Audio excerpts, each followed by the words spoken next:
बिस्मिल्लाहिर्रहमानिर्रहीम अस्सलामु अलैकुम। दीनी मिसाइल में खुश आमदीद कहता हूँ। आज की मेरी इस वीडियो का मौजू है हैज़ के मसाइल। दो अहम मसाइल हैं।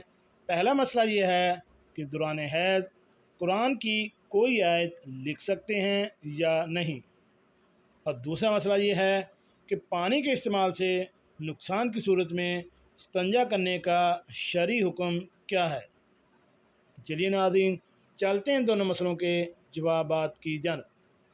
नाज़रीन, ये मेरी किताब का हवाला है ख़वातीन के मसाइल और उनका हल। इसके मुरत्तब व तहकीक हैं मौलाना मुफ्ती सनाउल्लाह महमूद साहब। इसका सफ़ा नंबर है 319। पहले मसले को हम तफसील के साथ बयान करते हैं कि मैं अयाम मखसूसा में पेशाब के बाद इस्तिंजा के लिए पानी इस्तेमाल नहीं करती, क्योंकि मुझे डर है कि पानी का इस्तेमाल मुझे नुकसान पहुंचाएगा। इस बारे में मेरे लिए शरई हुक्म क्या है। नाज़रीन, सवाल का जवाब ये है कि पेशाब से नज़ाफ़त के लिए पाक रुमाल, तौलिया या कोई भी ऐसी ठोस और पाक चीज़ इस्तेमाल की जा सकती है जो नजासत को ज़ाइल कर सके। मसलन लकड़ी, पत्थर, मिट्टी का ढेला वगैरह।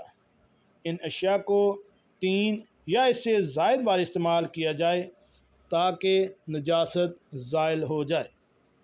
अहादीस तैयबा में इस्तंजा का पत्थरों से जो हुक्म है वो आम है, मर्द और औरत दोनों के लिए मुस्तहब है, और मजबूरी में ही नहीं बल्कि आम हालात में भी करना चाहिए।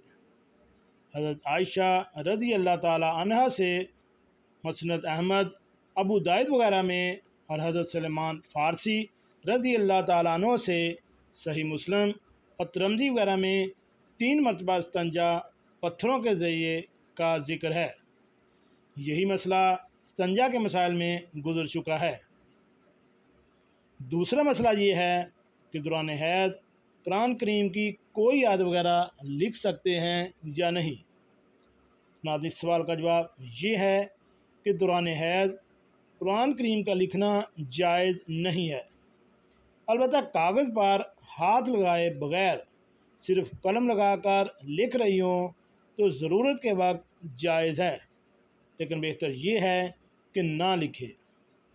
नाज़रीन, ये मसला बयान करने वाले हैं मुफ्ती रशीद अहमद लुधियानवी रहमतुल्लाह अलैह।